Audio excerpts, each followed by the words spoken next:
എനിക്ക് കുറച്ച് കണ്ണിമാങ്ങ കിട്ടിയപ്പോൾ ഞാൻ കരുതി കണ്ണിമാങ്ങ എന്നാൽ ഉപ്പിലിട്ടാലോ. അങ്ങനെ മാങ്ങ നന്നായിട്ട് കഴുകി തുടച്ചെടുത്തതിന് ശേഷം ഇതേപോലെ ചില്ലിൻ്റെ ഒരു കുപ്പിയിലാണ് കേട്ടോ ഞാൻ ഉപ്പിലിടുന്നത്. അങ്ങനെ ആദ്യം തന്നെ മാങ്ങയാണ് ഇട്ട് കൊടുക്കുന്നത്. മാങ്ങ ഇട്ടതിന് ശേഷം പിന്നെ ഇടുന്ന ഉപ്പാണ്.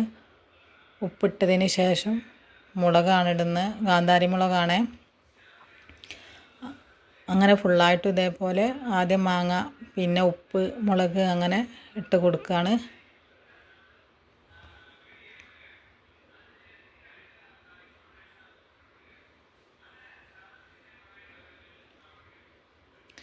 പിന്നെ ഇതിന് ശേഷം തിളപ്പിച്ചാറിയ വെള്ളമാണ് ഇട്ട് ഒഴിച്ച് കൊടുക്കുന്നത്.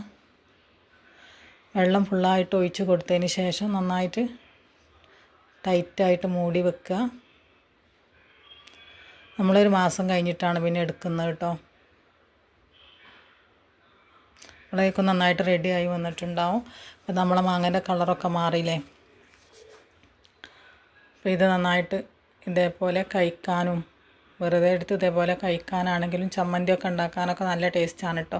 സാധാരണ മാങ്ങ എല്ലാവരും ഉപ്പിലിടുന്നത് തന്നെയാണ്, എന്നാലും ഞാൻ വെറുതെ ഒന്ന് കാണിച്ചു എന്നുള്ളൂ. അപ്പോൾ എല്ലാവരും ഇതേപോലെ ഒന്ന് ഇട്ട് നോക്കുക. ഇതിങ്ങനെ കഴിക്കാൻ നല്ല ടേസ്റ്റ് ഉണ്ട് കേട്ടോ. നല്ല കറുമുറ എന്ന് പറഞ്ഞിട്ട് നല്ല ടേസ്റ്റ് ഉണ്ട് ഇത് കഴിക്കാൻ.